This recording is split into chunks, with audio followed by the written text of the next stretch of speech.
Ruh-roh, Donald Trump's got COVID-19. I suppose the first point I should raise, why haven't we seen the same effects here in the States that we've seen in China when this was first accidentally released on the world? Anyone? One word: fear. Remember rule number one: always make a good first impression, or in this case, a horrifying first impression. The worst is projected initially. When it finally shows up in your country or at your door or in your town, you're going to remember those initial images of chaos, death, and suffering. Like people always say, always make a good first impression. Or in this case, a bad first impression. But you get the overall same effect. Once you have the public's attention, then you can start locking down the world. And what's the overall effect of that? Well, the first people to suffer are going to be the people of the third world, because they have to depend on the countries who actually have something going on for themselves for their survival.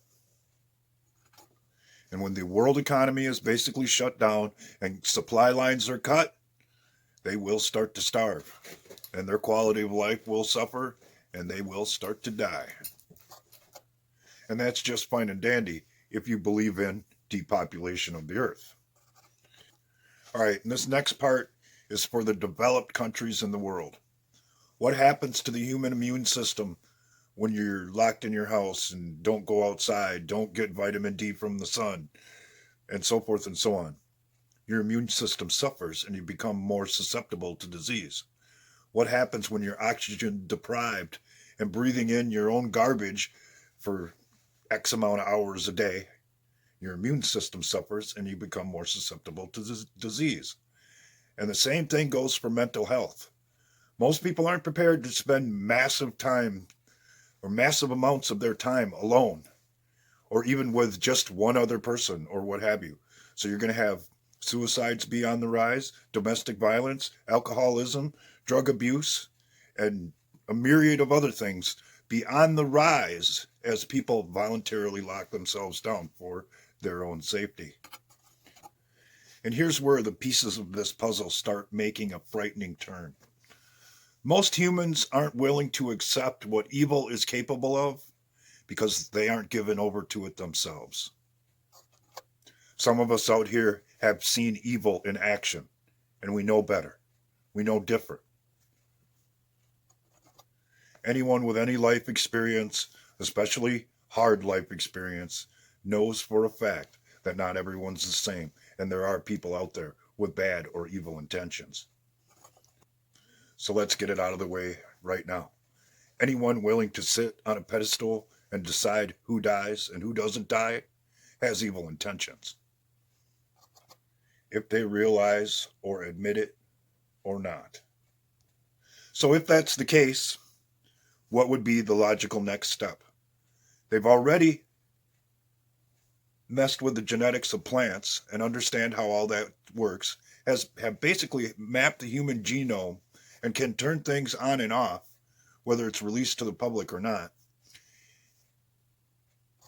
So when the public becomes desperate and starts begging for the experts to offer solutions, they're going to blindly follow along. And if evil is in charge, which it would appear that it is, they would offer something that would further their agenda of global depopulation. Possibly a shot that made people even sicker and more desperate for a solution from the same people who have been saying all along that they were on their side, leading to practices and policies of submission that would change humanity into something that we, the people of today, wouldn't even recognize.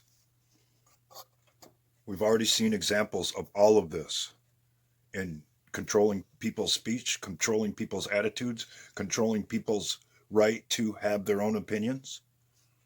Now, it's all about controlling our health. And where does that lead?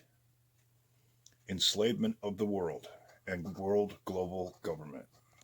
And as far as they're concerned, it doesn't matter who's president, because once they can control those aspects of our life and we voluntarily submit to it, they own us. They run our lives. So you better hope and pray that there's a plan going on behind the scenes. And over the next 10 to 15 days, everything starts to unfold and is exposed to the rest of the world. Because if not, we're going to have to do it ourselves.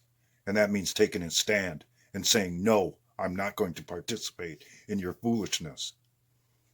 And so far, that's something we haven't been very good at.